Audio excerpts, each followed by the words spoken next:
Hi, Lisa. I'm Melissa. I'm the oncology social worker, and I'm just coming by to check in with you and to talk with you a little bit about your care while you're here and moving forward. How are you doing today? I'm okay today. It's been a long day, but I'm sorry to hear that. yeah. Okay. Well, I won't take too much of your time, but I did want to talk to you about a couple of kind of important things, to consider moving forward. And it might help for me to know a little bit more about your understanding of your current condition. I've been fighting cancer for a long time, and my condition's not only not improving, but it's rapidly deteriorating, and there's really no more treatments left for me to do. So that's where I'm at right now. Okay. And what do you kind of expect that that's going to look like for you? Already, I feel that so much of my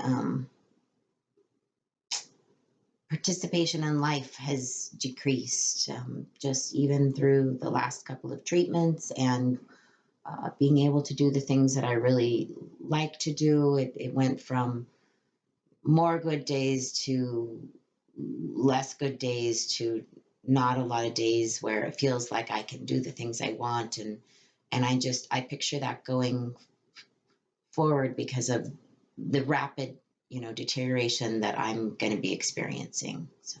Yeah. Okay. And have you thought about kind of what you would like how you would like to experience this sort of phase? It is really hard to be in a hospital setting. It's there's a lot going on, and it's not very personal feeling. I'd like to be home as quickly as I can get home. But at the same time, it's important to me to be comfortable. I need to be also comfortable at the same time. And so that's a big concern of mine going forward. I want to be in a place where I feel comfortable, but I'm also afraid of losing care that might make me comfortable.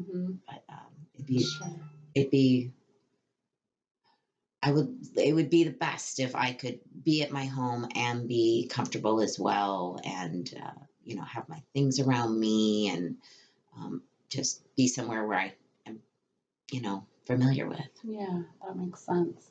Absolutely. Okay, so what I hear you saying is that you understand that your condition has worsened to a point that there's no more treatment available for you. Is that correct? Yeah. Yeah. And then it sounds like it's really important for you to go home and to be comfortable for the rest of the time that you have. Is that also correct? Yes. Yeah. I'll be so much more comfortable in my own bed with my own things. Yeah, absolutely. With that, have you thought about any medical interventions that you would want to have, or what are you thinking about in terms of your actual kind of dying process? I know it's really important to me that I'm not a burden on my children. They don't live in the area, and having to care for me if I'm to a point where I can't care for myself is really important.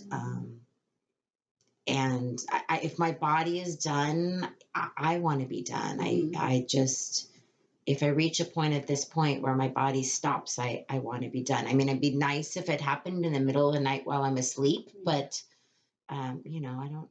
we don't know how it's going to happen. So I know that. Do you have more information about what that really means, or? Yeah, so there is actually a process that we can do with the doctor, and I happen to have the form with me today that we could go over that identifies the specific things that you may or may not want to have done. So the way you're describing it right now, it sounds like if your heart were to stop and you were to stop breathing, that you would not want to be resuscitated at that point. Is that correct? Yeah. Yeah. Okay. So some people consider that like a DNR order, do not resuscitate. And then some other things to think about would be how you feel about life-sustaining equipment like ventilators or um, Um, I don't see really wanting things that are I'm going to say, very invasive sure, or yeah, aren't going to, specifically if they aren't going to increase my comfort, yeah, and if they're going to just prolong things for me, but not necessarily improve my condition, then yeah. they're not something I want.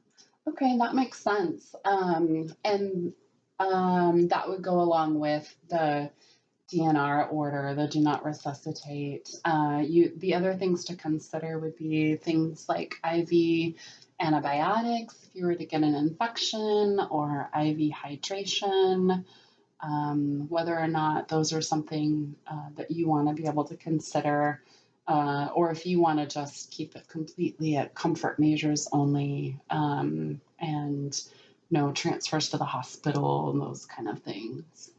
Um, yeah, comfort is important to me, Yeah. and I don't want to go back to the hospital. I can't imagine, being comfortable there. Mhm.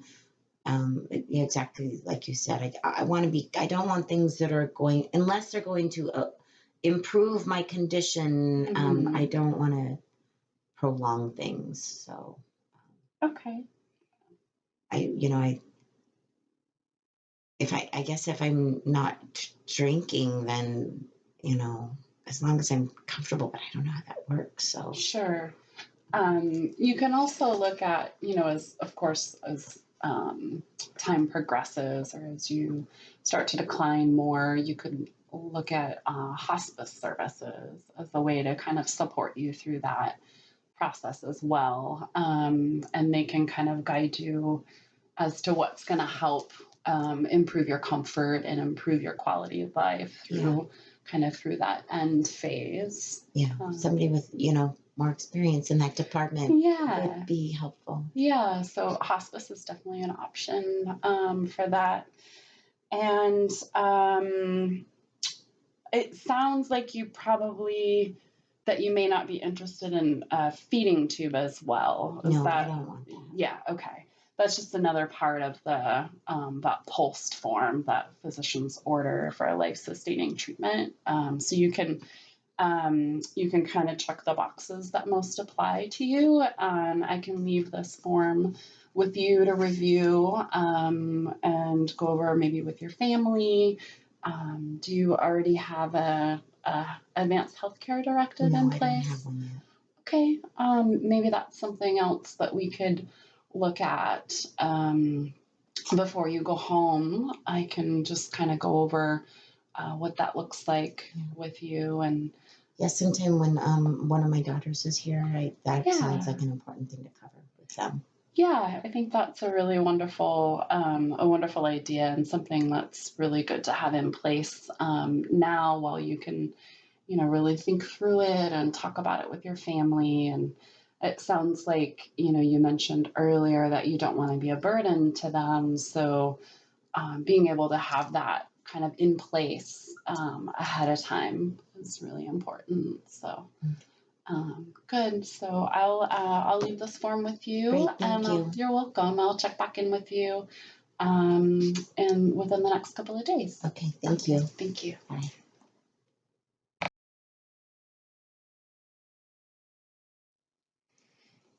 Okay, so